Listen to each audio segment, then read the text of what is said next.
Dit zijn 4 F-16 jachtvliegtuigen die in een missing man formatie vliegen. Een van de jachtvliegtuigen klimt daarbij boven de locatie van het monument ter nagedachtenis van de gevallen uit. And the staff of the Netherlands-American Cemetery, we would like to thank everyone who gave their support to make this ceremony possible.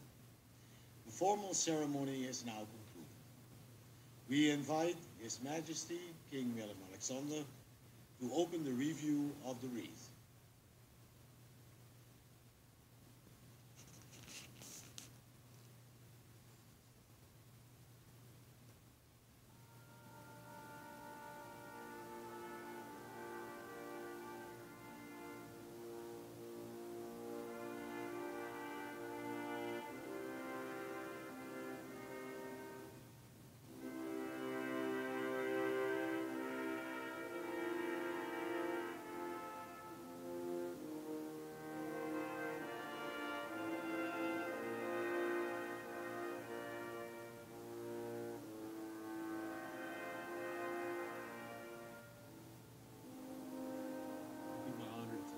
Story of one of our soldiers, Mr. Ambassador.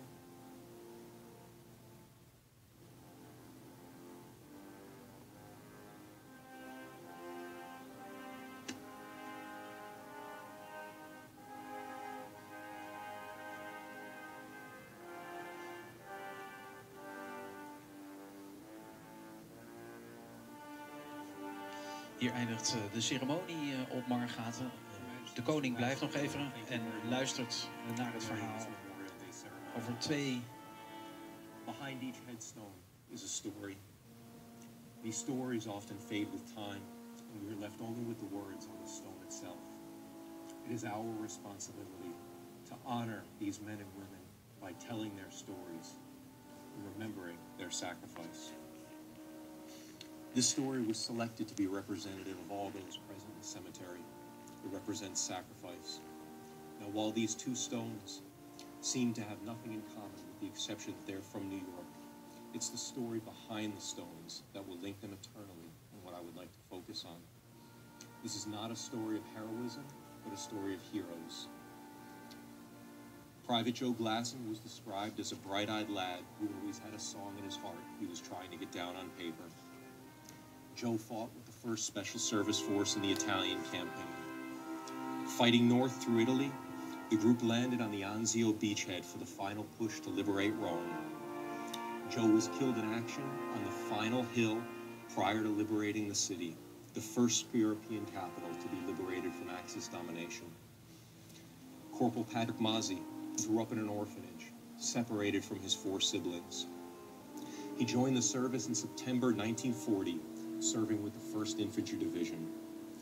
He was separated service, but answered his nation's call for the final push into Germany. He was assigned as a replacement soldier with the 59th Armored Infantry Battalion, and unlike many replacements, he was readily accepted by the men in his unit, probably because they considered him an old soldier.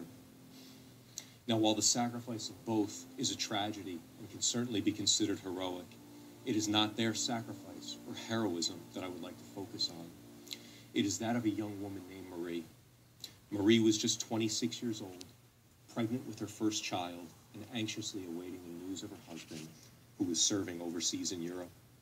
Marie's only brother was killed in action on June 1st, 1944, and a mere 10 months later, Marie received the devastating news that her husband too was killed in action, 12 days after entering combat. Marie Glassen Mazzie was the sister of Joe and the wife of Patrick. Her daughter was born just weeks later and carries the name of her father, Patricia. She goes by the name Patty Joe for her father and for her uncle. These 2 men are brothers-in-laws and lie side by side at the request of their families, along with 40 sets of brothers and 10,000 others.